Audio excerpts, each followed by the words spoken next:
everyone, Ace here, and today I've got a rather difficult subject to talk about. So today we're actually going to be looking at the reactions to the recent shooting at the YouTube headquarters in California, and some of the responses from the mainstream media over it. Frankly, before we dive in, I'd like to say that my own personal opinions are pretty obvious as far as one can tell. I obviously condemn what happened. I think it was absolutely wrong and unfortunate, and I hope for the speedy recovery of the victims. And I am thankful that there were only wounded in this incident. Moving on to the motives of the shooter, it appears that they were aggravated by YouTube's demonetization of her videos and their acts of outright censorship. In response to this, however, some mainstream media outlets have decided that the solution is more censorship on the part of YouTube, and here are a few of their articles. The first article, which is from The Verge, is titled, "The YouTube Shooting Makes Hard Community Management Questions Even Harder." This article goes out of its way to defend YouTube's policies by outright stating, and I quote, "It's monstrous to blame the shooting on YouTube moderation, but the internet has no shortage of monsters." This article, of course, ends with a call for YouTube to further, quote, "shape the community and guide it away from misinformation, exploitation, and hate."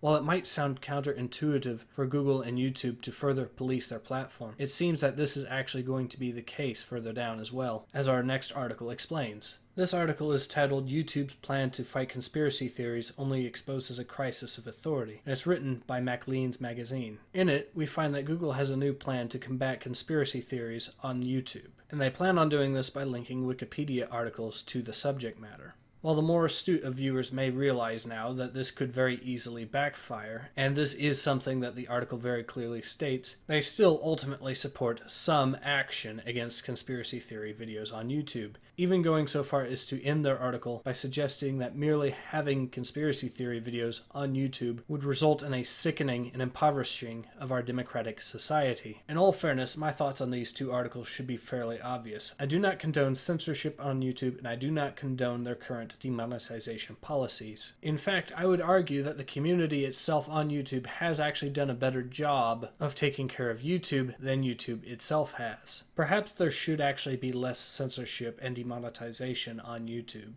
But I can only speak for myself on this matter. If you guys are curious and wish to discuss this, please leave your comments down below. I will of course be providing links to these articles in both archive format as well as standard format. In any case, I hope to see you guys again soon. Take care. Ace out.